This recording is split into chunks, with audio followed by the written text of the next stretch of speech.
Hey, good evening, everyone. We hope that each of you are doing well. And this is Gary Hansen with Retirement Planning Center of the Rockies. And tonight we're hosting a precious metal, gold, and silver event with Mr. Ryan Long, who's the president of National Gold Consultants out of Buffalo, Minnesota. So we'll introduce Ryan here in just a minute. Let's see, as far as just some housekeeping items, please, throughout the webinar, don't hesitate to post your questions in the chat box. We've got about 50 people signed up for this event tonight, so it will be well attended. And so, in fact, many of you, if you would, just type your name and say hello so we know who's on and who's not. And that might be a good thing to do. And you can do that in the chat box at the bottom there and send that. I've got Cassandra here in our office. She'll monitor the messages tonight. And as messages come in, we'll accumulate those. And many of those will be posed at the end. We'll give you plenty of time to of course, respond to questions, or we'll respond to your questions and make sure that Ryan helps answer anything that you want to know more about.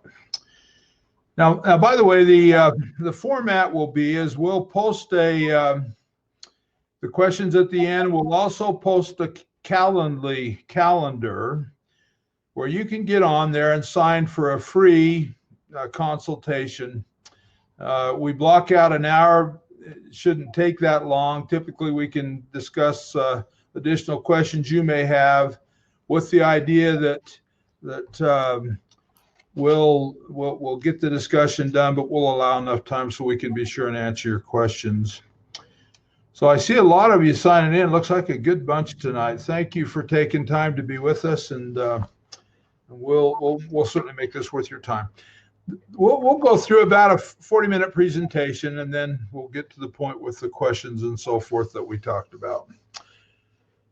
So let me introduce Mr. Ryan Long. We've been working with Ryan for 2 to 3 years now. He's the president of National Gold Consultants out of Buffalo, Minnesota. And we really like Ryan and his firm. They're just a good bunch of straight up people. And we frankly like to work with people we trust, and we trust him. And he's accommodated many of the clients that are on this call tonight and helped many of you purchase gold and silver for your portfolios. So, but at the same time, Ryan has a compelling story to tell. And so let me be quiet so he can tell his story. Ryan, if you'd introduce yourself, that would be wonderful. Excellent. Yeah, thanks, Gary, and thanks for having me on to speak to your clients, your friends, your colleagues. I know there's a lot vying for our times, so I'll be as brief as I can. But you know, Gary mentioned a compelling story. Well, I think it's a very timely story that we can talk about. And you'll hear the terminology wealth insurance over the next probably half hour when I'll be talking here over and over again. So I'll explain a little bit of what that is. A little bit about me. You know, I'm second generational in this industry. I've been doing this for 18 years now. After my father retired, you know, so I took over his business, his model. You know, it's been a fun development over the last several years. But I'll get into a little bit that a little further as well. A fun fact that, you know, first of all, I need to apologize anytime I'm speaking to anyone that's not from Minnesota.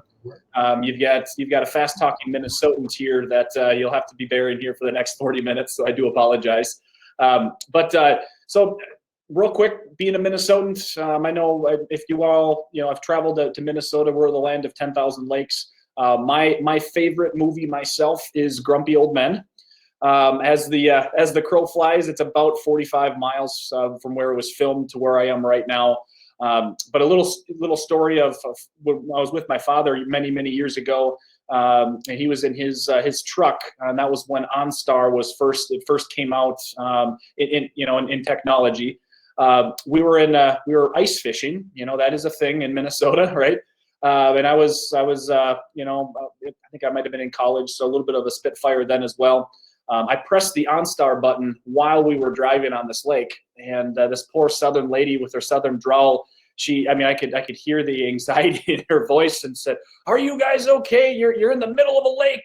Just had to have a little laugh for that. But at any rate, our little office here, we are overlooking a lake called Buffalo Lake here. This is our brick and mortar. This is where I am sitting in right now in our conference room. But before I go into the whys of gold and silver, the hows of gold and silver, I want to tell you, about our organization and how we stand out different from the rest. So my company, at least to the best of our knowledge, we are the only fully licensed and regulated gold and silver company in the country. And why we hang our hat on that is we are licensed advisors ourselves. We are held to the same fiduciary standpoint that Gary and his office has there as well. The fiduciary word is a fancy word for integrity in my mind. So we are licensed for that, but integrity obviously goes a long ways. So my company, we exclusively work with financial advisors, insurance professionals, just like Gary there in his office, all throughout the country. So we don't have a retail presence. We do not, encourage people coming off the streets to come into our office. We're actually, we're not well known around this area just because we don't want to be. So we exclusively work with advisors like Gary, so that's why it's a privilege to be able to talk to you all and to be able to work through Gary to assist you to a, very important topic of wealth insurance. So I'm gonna cut a little bit of information here so we can all be on the same page, and then I'll move forward as to there's what I call three inverse relationships that gold and silver have to each other. So before I do that, a brief history lesson here. You got your little piggy bank there and a credit card with that gentleman's hand right above that. This is where we are now. Okay, before 1971, we had President Nixon involved. We had a lot of the debt from the Second World War, and he got up to the podium and said we are going to temporarily suspend the gold standard. So what did that mean? Well, before 1971, our government had accountability for what was spent. Call it a debit card. Okay, you could only spend with what's actually in the bank. And in this time era, if you remember that, we had our gold and silver was backing our floating currency. So line in the sand in 1971. Here we are now in 2020, and we are still temporarily suspended from the gold standard. And really what that means is instead of having that debit card mentality, our government now has the credit card mentality. And that's where we start to creep that really ugly word, which is very timely right now, inflation. And I'll cover that here in a few minutes as well. But I wanted to have the framework so we're all on the same page of where we are as a country, as how our fiscal spending happens. We are now on a credit card. So I mentioned we had three asset classes that historically play an inverse role to each other. And I want to go one by one through those asset classes for you. Okay. So what I mean by inverse, obviously, if gold and silver are high, the inverse would obviously be on the low end, and vice versa. Okay. So let me first go into right now our lovely. I call this the devaluation of our dollar. The dollar is the first inverse relationship we have to each other. Okay. So what a lot of people do not understand and do not know, that the Federal Reserve, when it was created in 1913, it is not an actual government entity. It's actually a private entity. So if you remember that concept I had a few seconds earlier with the piggy bank from a debit card to a credit card here, you can see once that credit card started to happen, which is around that 1970 number, we saw a very large exodus of our, call it a devaluation of our purchasing power. So if you factor in, everything that we have printed in the last little while, 2020, my goodness, we added over 25% more currency in 1 year. And that goes back obviously to 1913. So that's a pretty staggering statistic. But essentially in the last few years, we have lost an outstanding 60% of our current purchasing power for our US dollar. Remember, when prior to 1971, we had the silver and gold certificates on our notes. It would say, below what it says $1, it would say payable to demand in gold or silver. We no longer have that, so they just continue the cycle and the currency of printing, and that's the environment we're in right now. So when when I look at the inverse relationship of this dollar, I like to put it in a little more layman's terms that helps make me understand this even in more detail. And I bring up the preserving of our purchasing power, okay? So our dollar, they call it 1950, compared to now in 2021, our dollar in 1950 had significantly more purchasing power than it does now, okay? But the simple inverse relationship that we're talking about, and I've got a little silver dollar here that I can show in my hand as well. It's very similar to this picture. Silver and gold, the premise behind it is they keep up with your current purchasing power. What buys you today buys you tomorrow. So this exact same example in 1950, this same silver dollar I have here in the picture you have in front of you bought you 10 gallons of gasoline.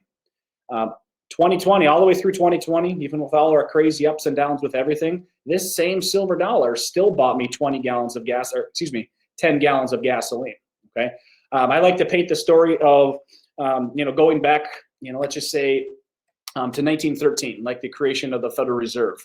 My wife, Danielle, and I, we went to a Broadway show in New York. But before that, she bought a new dress and I bought a new suit. We went out to dinner beforehand. And we had that nice Broadway show. At that time, that would have cost me a $20 gold coin, okay? 20 bucks, okay? That same $20 gold coin now buys me the exact same goods and services that I did in 1913. So I look at it with, what does the $20 bill do? Well, completely they're the opposite.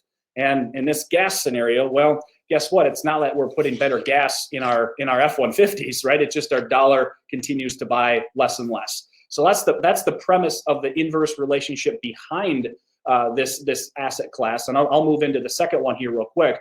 But I mentioned the ugly I word of inflation earlier, and very timely. I've read a couple articles now that Goldman Sachs believes actually we're on a pace for about 9% inflation this year.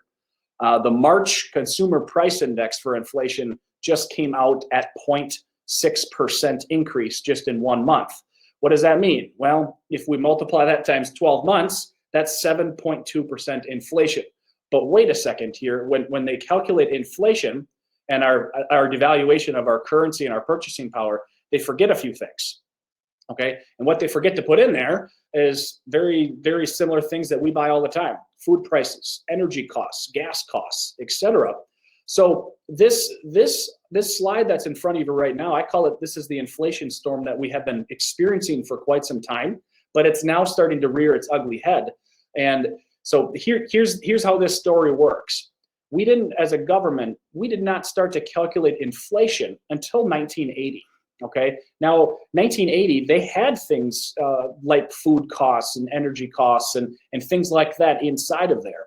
But since 1980, they have redone or taken out or omitted some of those calculations, like energy, like food costs, etc. 4 times they have changed this formula. So this concept here, if we use the exact same formula that was generally accepted in 1980 compared to where we were last year in 2020, we're at or very close to double-digit inflation, almost right in line at that 8 to 9% that Goldman Sachs says we are right now. So it's not all as hunky-dory as they say it is out there. But the reason why I wanted to insert that in there when we're talking about our dollar and the devaluation and the inverse relationship that gold and silver has, well, inflation's a key word involved with the devaluation of our dollar. It's simple robbery that's in plain sight of your purchasing power, okay? So that's the first inverse relationship that gold and silver has. Let me go into the second one, and this is a very easy and important one to look into, okay? So I call this the gold real estate value cycle, okay? Now we got two little guys on your left. I'm going to call them John and Hank. Well, John and Hank make great business decisions quite often. Now, this is a story started in 1920, and the full disclaimer here between John and Hank is these guys have perfectly timed the real estate market. They also perfectly timed the gold market. Hitting the peaks, they would sell at the peaks and they would buy at the troughs. Okay, so in this instance, 1920.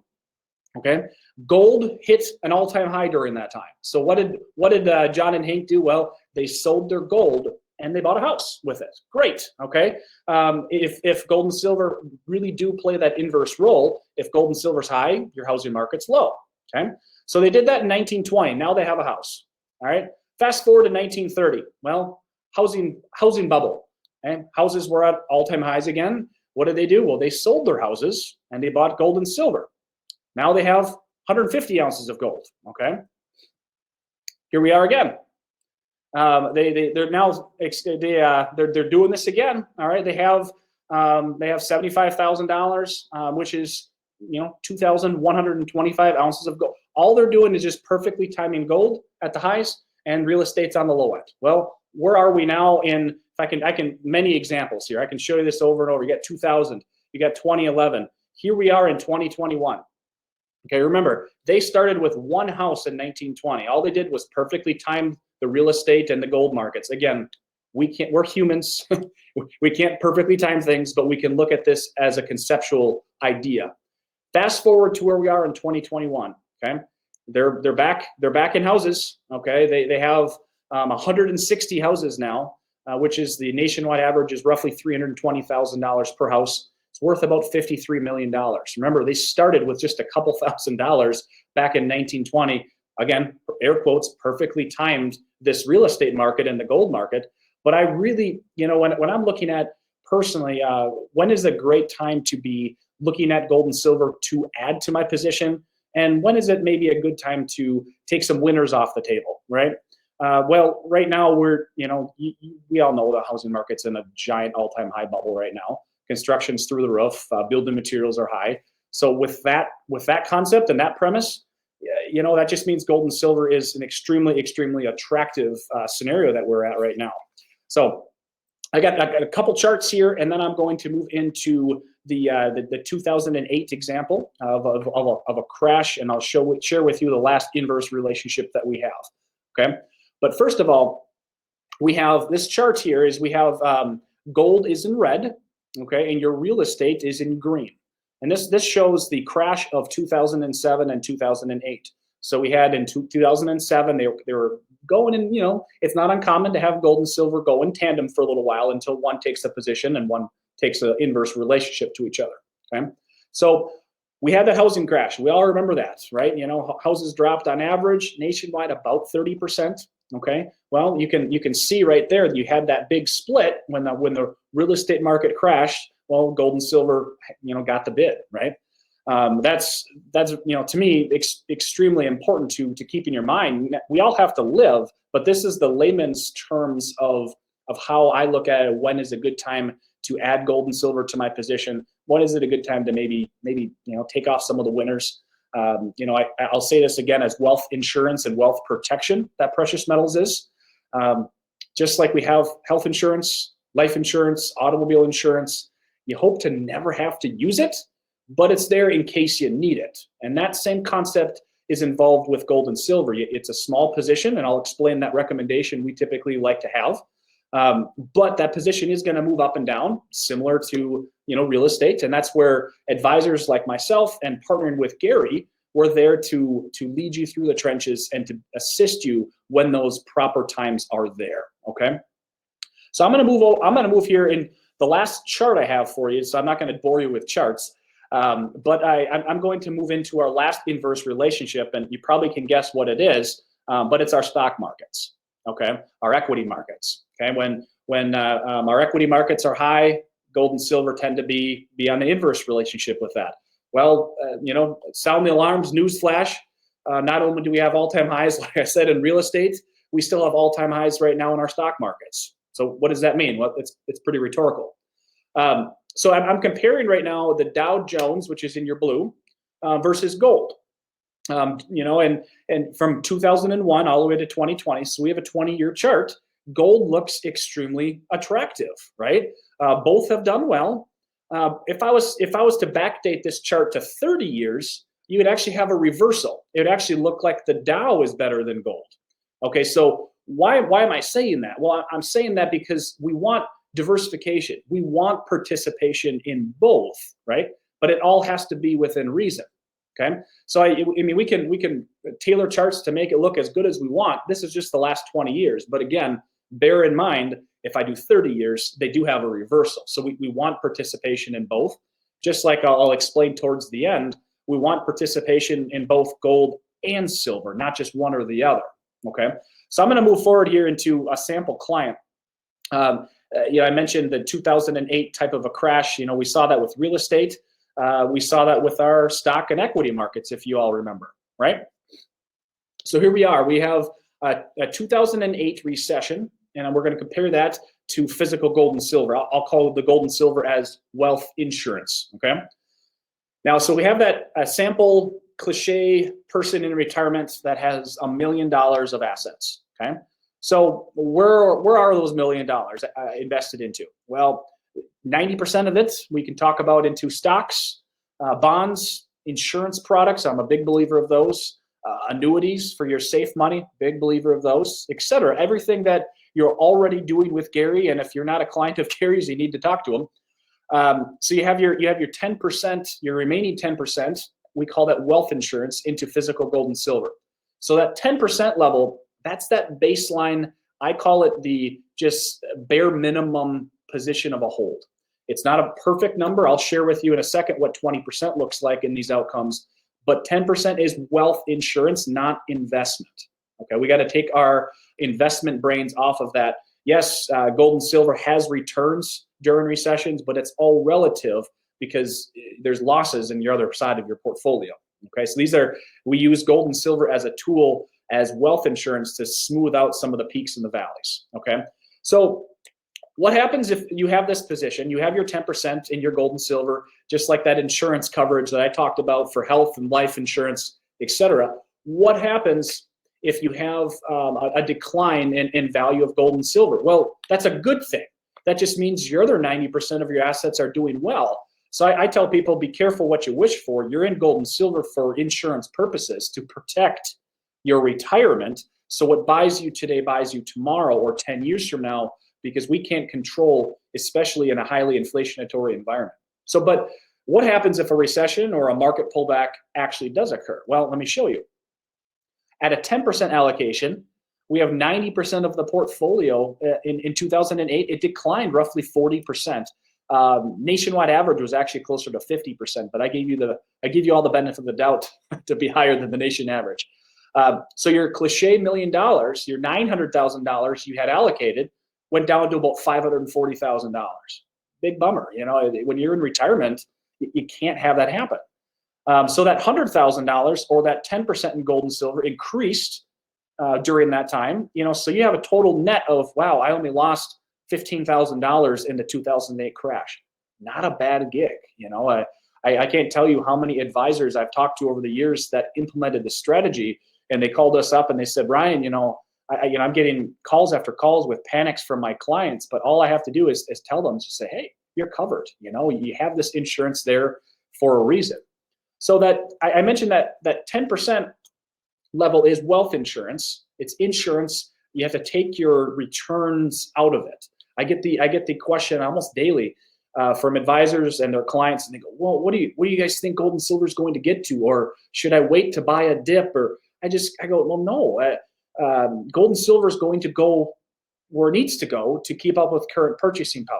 So the answer I give them, gold and silver is going to continue to rise until they solve the debt problem, and until they pay off the debt. And I usually get a chuckle out of that because, and let's be honest, that doesn't happen too often, right? So this 20% allocation, so anything above that 10%, I personally am above 10% right now. We look at it as investment, okay? So why am I personally above 10%? Well, because the equity markets are at all-time highs, real estate's at all-time highs, and our dollar historically is pretty high right now as well. So I'm looking to gain and benefit because of just history repeating itself over and over and over again. So we look at it 20%. Look what it did during that time. Not bad. Everything, your 80% declined, your 20% in your gold and silver. You ended the 2008 crash looking like a bandit, and feeling pretty good about yourself. That is the times, and that's where Gary and myself would partner with you to say, okay, now your 10 or 20% is now at X%. Maybe we should take some winners off the table to get you back to that wealth insurance number. Because at that time, when we have a market crash, well, you can use those proceeds of your gold and silver to buy depreciated assets. That's the premise behind this. Okay, so I sum this up. I sum this up with an example here of a seesaw. You have your physical gold and silver on one side. You have your three inverse relationships on another. And I can't tell you how many times I sit in this conference room with clients and advisors, and I do this example. It's the one side goes up, one side goes down. If you remember when you were a kid, you went to the park, you sat on the seesaw, you wanted somebody on the other end of fairly equal stature of you. You don't want the 300-pound guy when you're 40 pounds as a child on one side. That doesn't add up well or bode well for your seesaw experience. And that same principle needs to apply towards our wealth, right? So that's a visual I like to have, because all we're trying to do here is to balance a portfolio. We're not trying to peddle gold and silver coins. We are solving a financial problem. That's the biggest difference, and why we look at gold and silver the way we do. So I'm going to move forward here into a quick story. Usually I am in person. This is 2021. It's COVID. I'm sitting here in my comfy office, but it'd be great to obviously meet y'all in person. And many of you on this I have already from a few years ago. But during live webinars like this, I usually take a poll and say, does anybody know what exponential function is? It's a theory written from Dr. Albert Bartlett. And in a group of 50 like we have right now, I might get a hand or two. If you get a hand up and explains it to me, I usually give them a silver dollar. And I say, hey, that's great. Thanks for participating. But let me explain what exponential function really is. The example I give is me being a Minnesotan. I'm going to bring up my pretty lousy Minnesota Twins for baseball, and I've been to Target Field many times. So I've got a proposition for me. I'm in section 330, row 30, which is the highest of the stadium. And the proposition they give me is, say, hey, Ryan, we're going to handcuff you to your chair for an hour. And here's what we're going to do. We're going to have a gentleman on the pitcher's mound with an eyedropper. And every second, he's going to double what comes out of that dropper. So second one drop, 2 drops, 4 drops, 8 drops, etc. Just simple water. Okay. By minute 45, I look down and go, wow, this is a joke. The infield is barely saturated. By minute 53, because of the power of exponential function, the entire stadium is engulfed in water, and I drown. Okay. And why do I bring this up? Well, I bring up exponential function because that's where we are right now as our debt continues to get out of control. Look at this. Okay. So we have this is a chart of essentially our money supply. Money supply is currency printing. This goes all the way to 2020. Okay. If we factor in even this latest round of stimulus, we're talking this needle goes straight up. So why am I bringing that up here? Exponential function is a formula that continues to double over and over again. We right now, if you focus on the last few years, we are completely a straight line going north. Our currency supply has to continue that way to exponentially increase. Otherwise, we have an explosion of our currency. Okay, this isn't anything new. This is just history repeating itself over and over again. Every fiat currency, which means backed by nothing. Look at your chart here, roughly 1971, right in that area. Look what happened since then. Before then, it was all straight line because we had that debit card, right? We had to have the gold and silver backing. Now that we have this credit card, it's going out of control. Every fiat currency means backed by nothing fails. Okay, this goes back to the Roman emperor days.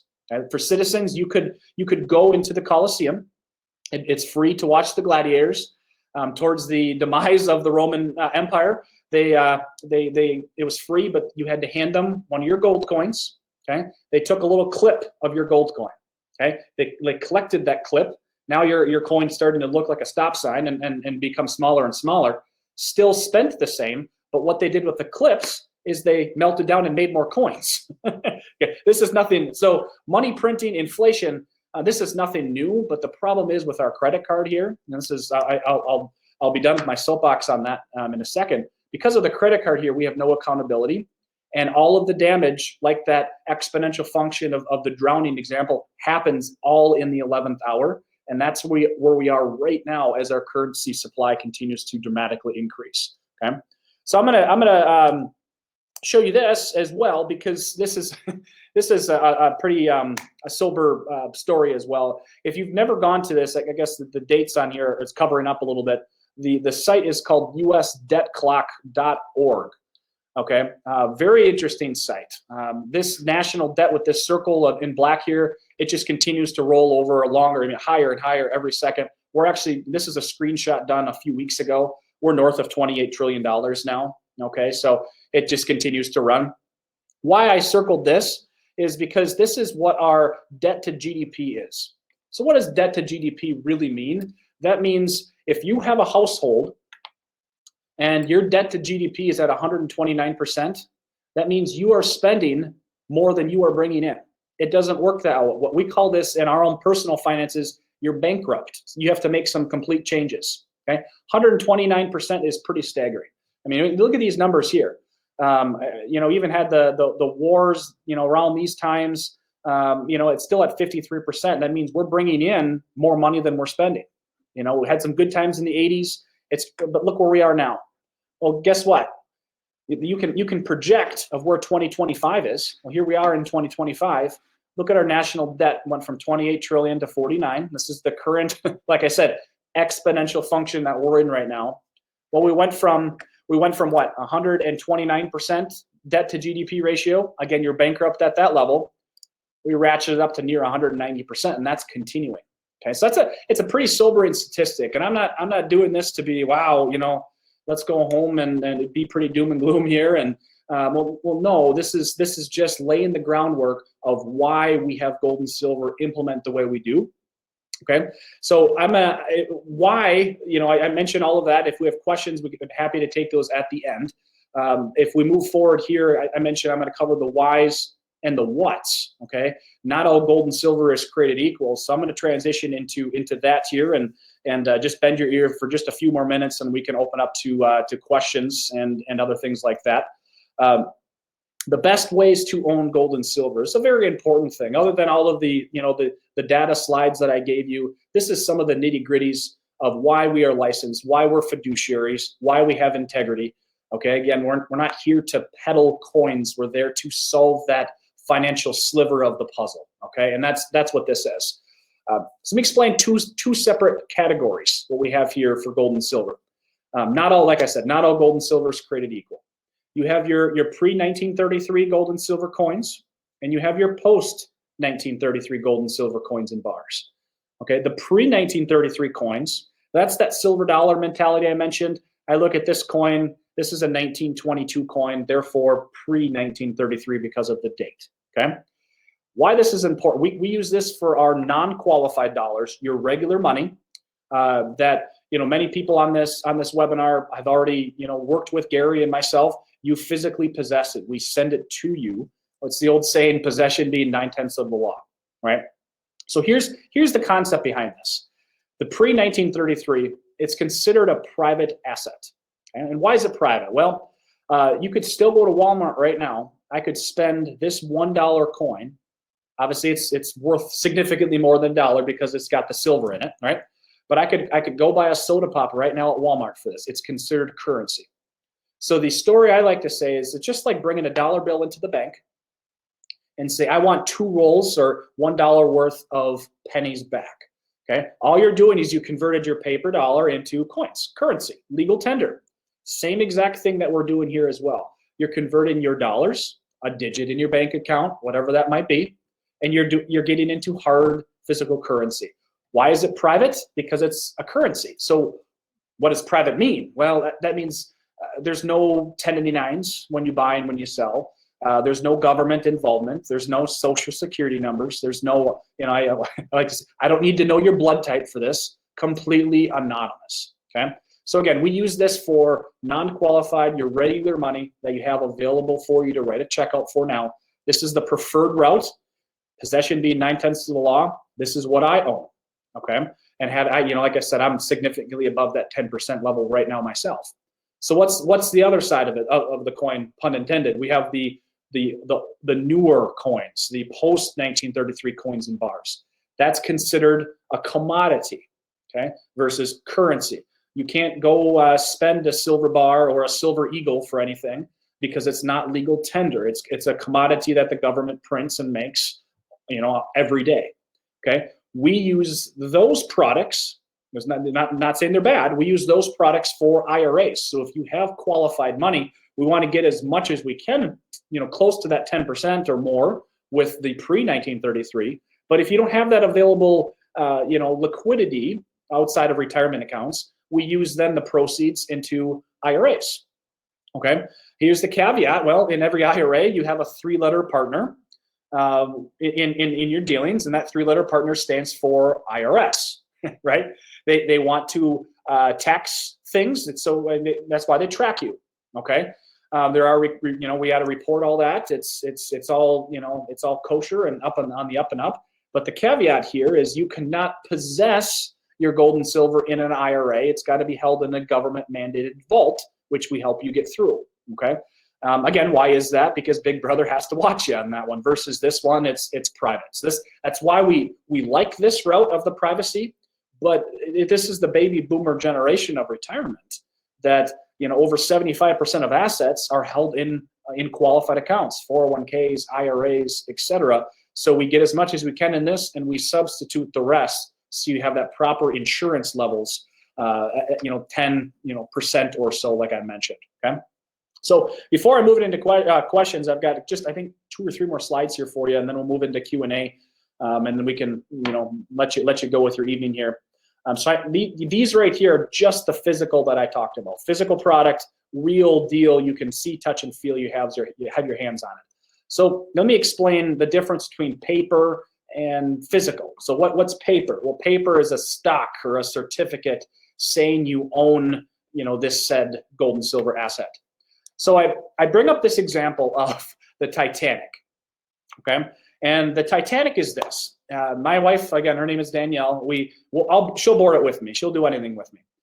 We board the cruise ship, and the cruise ship shakes our hand. We look up, and it says, it's the Titanic. Somehow we still get on this boat knowing what's going to occur. But the crew member he shakes our hand, and he says, Ryan and Danielle, knowing what we know is coming with this boat, I've got 2 options for you. The first one is a life preserver you can physically have around your neck, right? The second one is a certificate saying you own a life preserver. Which one do you want? Which one would you take, right? So that's why I have that chance card there, like Monopoly, one life preserver. You want the physical deal here. A piece of paper, like a GLD, that's the highest traded gold stock, or SLV is the silver stock, or mining companies. They're extremely leveraged out.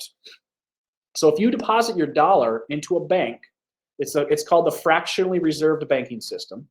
They're going to loan out your dollar upwards to 15 times for loans and whatnot, and that's what they have to back them. So they have a partial backing of your dollar. It kind of reminds us being back on the gold and silver standard to an extent, right? But these funds, like a GLD or an SLV, if you actually read their prospectus, it is highly leveraged out. You think you're buying into physical metal, but you're not. They changed the prospectus even earlier this year. They can leverage it out over 300 times to 1, meaning there's 299 other people placing their claim on this ounce of gold or ounce of silver you think you own. That, again, that old saying, possession being 9/10 of the law, is here. I want the physical thing. I want it allocated to myself that no one else has a claim to. Okay, I get this question a lot of, well, I already have gold in my 401k or whatever. That's why we need to have the real deal, because possession is 9/10 of that law. Last thing here before I start getting into questions. Well, the other thing I get brought up all the time is what's better, silver or gold, or what should I do? The headlines talk about gold all the time. Just like I mentioned, the Dow Jones, comparing it to gold over those 20 years. Why I said, if we look at 30 years, it does a reversal. It's why we want participation in both.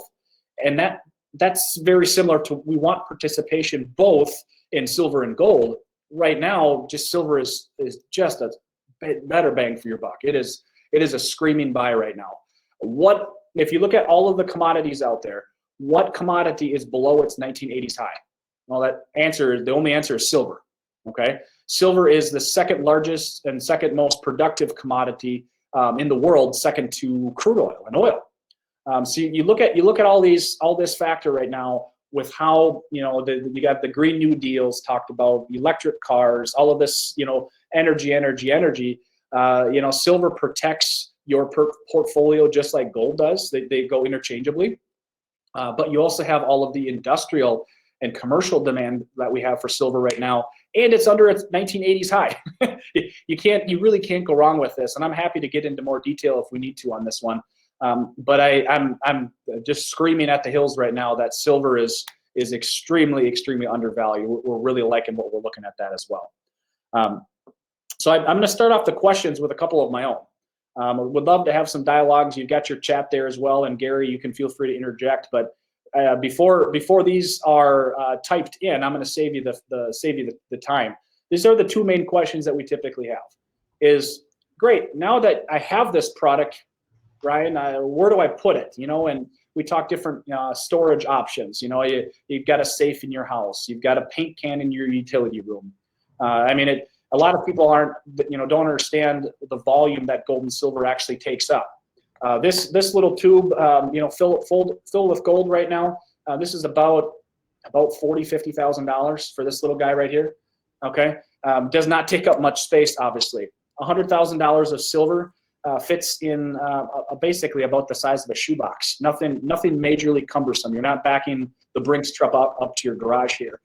So I like to have it in my possession. You know, gun safe, so you can, you know, store it in the utility room. You know, people aren't going to be looking for it because they don't know you have it unless you tell people.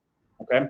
The second one is well, now that I have it, how do I get out? How do I liquidate? And I tell people, I say, you know, I've never seen a U-Haul behind a hearse. Whether that's, you know, you going to be using this yourself, passing it on to beneficiaries, charity, whatever that might be. At some point, there is an exit strategy. Okay, this coin is from 1922. Ironically, they don't make this coin anymore. We work with several hundred of advisors like Gary all throughout the country. That, you know, our average size transaction in 2020 was $88,000 per transaction, because we're talking about that roughly that 10% level. Okay, that's a lot of these coins that they don't make anymore of. So anytime somebody wants to liquidate, you know, we don't charge any fees on the way out. We help you get it back to us. And we're a great source for that. But that's where partnering with Gary, partnering with my firm, we don't leave you in the dark. We keep you with updates, and we help you when it's time not only to liquidate. Maybe we say, hey, Mr. Jones, it may be a good time to take some winners off the table, or maybe you have a financial peril type event that you need to cash in on some of these, and that's where we come in place to help you out. So. Gary, I'm going to open it up to you guys, if that works for you. Okay, I know I've talked for about minutes here, so go ahead. Let me help pose some questions that we have, and then any of the rest of you that want to send questions in, please do, and we'll answer them as we can. I know that there's been rumors, Ryan, of shortages of coins, and how is it that you guys at National Gold are able to fill those orders when so many other places can't get the coins?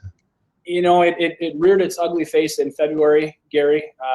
It's been pretty tight in supply ever since, realistically, right before the election of 2020, and it's tough. It gets tough out there. I remember, you know, seeing some of the, you know, prominent, you know, large online retailers that say, hey, we got to, you know, suspend orders, or, you know, can take X amount of weeks for delivery of delays. You know, going back to being second generational in this industry, Gary, you know, my father and I have had some forethought for many years that, when the blessings are good, we continue to save the storehouses, so to say. We have a large inventory on hand here in our brick and mortar, but we've also been saving in our depository out in Delaware for decades. So I posted a video to our advisors back in February, and I gave the example of Joseph with the 7 years of feast and famine there in Exodus, right? And that's where we are coming into. I see this coming here, that there's extreme shortages. We had to tap into our depositories, Gary, that had all these coins in there. We've never had to do that before. So we were able to fulfill every order in a timely fashion. But you're right. At some point, you know, if the stuff hits the fan even more, it does propose a problem. I might mention to those of you on the broadcast that we've posted our Calendly schedule. So if you'd like to get on there and just schedule a time to visit, it's of course a free visit. We'll extend to you, and we can do that either in person, we can do it on a web meeting, or we can do it just with a phone call. So please look there, and if you find a time that fits you and you'd like to schedule that visit, we'd love to hear from you. Ryan, what is a pre-1933 coin worth today? I think that would help people realize the comparison you made with a 10 gallons of gasoline in 1950 versus now. Yeah, it's been range bound, Gary, in the last few weeks, but we saw some pretty big jolts, like I said, in February when inventory was tight and hard to find. It has leveled out and it has come down since then. So again, when I look at real estate and our equity markets being all-time highs, the cost of acquisition, I'll call it a premium, has come down substantially. So it is a pretty opportunistic time. Right now, plus or minus on this silver dollar, call it $35 or so right now, per coin that is delivered and insured to your clients. Okay, and explain the ratio currently, and the reason, and I've heard you say this many times, the reason we recommend the silver coin over the gold, and maybe the ratio between gold and silver and how that impacts that decision. Yeah, again, I made a very clear example of real estate, for tracking of gold and silver highs and lows, et cetera. I also use what's called, what Gary said, the gold and silver ratio is a ratio that I use to say, what's a better, if I was to buy one or the other right now, which one's better, right? And what we mean by this gold and silver ratio is we basically take the price of gold and we divide it simply by the price of silver. Comes out to being a number. Don't quote me, right? Roughly around 70 right now. So it takes 70 ounces of these silver guys to make 1 ounce of gold. Okay. So realistically, what does that mean? Well, historical average, and this is going back well over 100 years now. Historically speaking, that ratio has been hovering around 30. So 30 of these for every 1 ounce of gold. Right now, we're at that 70 number. So that's about, call it, 2 to 3 times of a difference of where it would be. So why we are recommending more silver right now is just simple history of getting back to that normalcy of that ratio. That doesn't mean, silver is going to, do 2 to 3 times and gold does nothing. They're both going to run up in tandem. Just silver has some comeback to do, right? Catch up. Lastly is what comes out of the ground for gold and silver. Silver typically is a byproduct in the mining industry, byproduct of copper and other things like that that they find. So right now with the consumption of gold and silver, gold is recycled, whereas silver is consumed, especially in the in the industrial realm.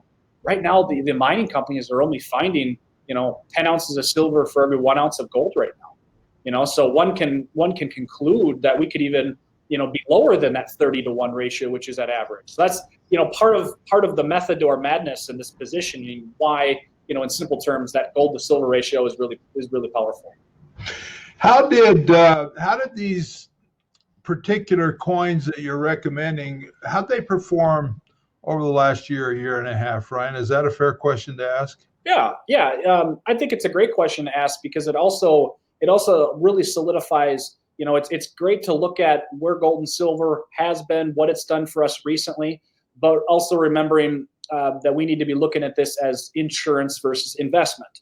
But I also, I want to know what I'm getting into before I do something like that, right? If you look at 2020, man, what a weird year, right? We had the fastest stock market crash in March in history. We printed in 3 short months. We printed what we haven't printed in over 5 years. Okay, and that it's nuts of what transpired. So during that time, we had, if you started from January to January of 20 to January of 2021, yeah, we saw probably a 40 to a 45% return both on gold and silver, a little more on silver than gold. But why is that? Well, it's because we added 25% more money in supply in 1 year. It's crazy.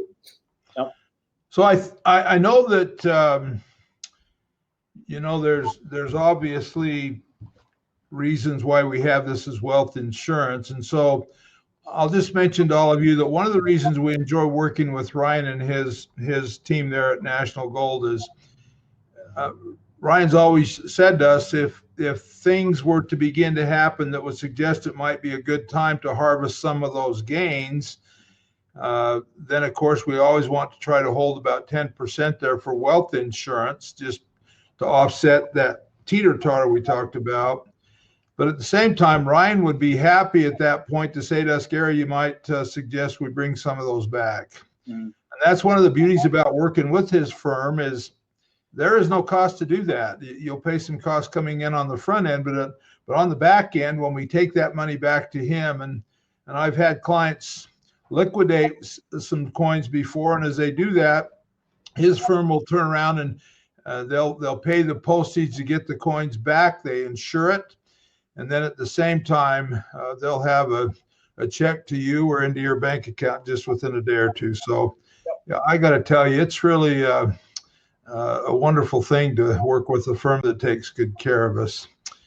There's another question here that says, I apologize for missing much of the webinar. It seems very valuable. You seem focused on coin. Do you also deal in bullion? Yeah, David, it says you've had some technical issues and you're going to get a replay of this from Cassandra. I would really encourage you to focus, towards that latter part of the recording, and because I talk about the difference between pre-1933 coins and post-1933 coins or bars. Okay, we call those the newer stuff. We call it bullion, even if it's a silver eagle, or a silver bar or a gold. It's considered bullion. The difference here is bullion is considered a commodity. Okay, now we do a lot in bullion for IRAs, not for non-qualified. We do a lot for IRAs because we cannot put this pre-1933 coin in an IRA for a client. The IRS doesn't allow it, and why they don't allow it is because inside of an IRA they want to track you so they can tax you. Okay, this is currency. Okay, and the beauty of currency is it's considered private and non-reported. Okay, so I would really encourage you to go back into that, because the bullion route, in certain different categories and certain quantities, is a reported asset. That's what a lot of online companies and people will not tell you about. When you go to liquidate, you're going to have to report your bullion on your Schedule D of your 1040 for your taxes. Okay. But lastly, the bullion, it's mostly related to that spot price of gold and silver. Okay. And that spot price is like your stocks, like your GLD and your SLV that we talked about. Okay. These silver dollars, if you remember the 10 gallons of gasoline in 1950 to 10 gallons of gasoline here in 2020, your bullion will not perform as well as these coins do, because this history is on its side.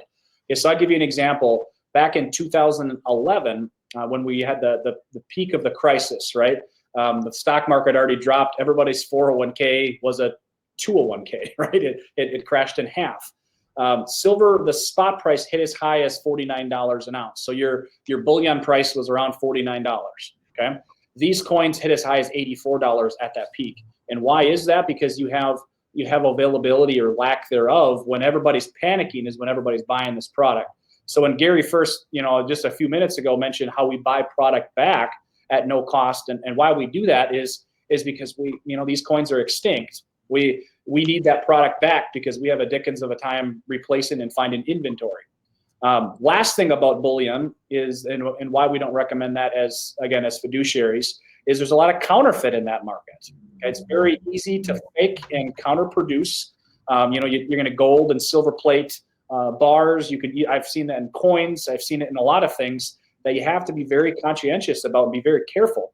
I've come across a ton. We have anti-counterfeit devices here in our office to detect that, but that's also why you got to be very careful and mindful of what you purchase. Would be happy to get into greater detail with you if you wanted to talk with Gary and myself again about that. But I hope that helps clarifying that's part of the reason for positioning that we do. Well, another thought is during these times when the dollar is in such a challenging position, the the wisdom with silver, Ryan, I don't know if you want to expound on this, is you got a whole lot, a coin that's worth, $35 versus an ounce of or a tenth of an ounce of gold would be worth what, $180, $190 now? Yep. So you've got something you can barter with a little bit easier with a $35 piece instead of a $170 or $180 tenth of an ounce of gold.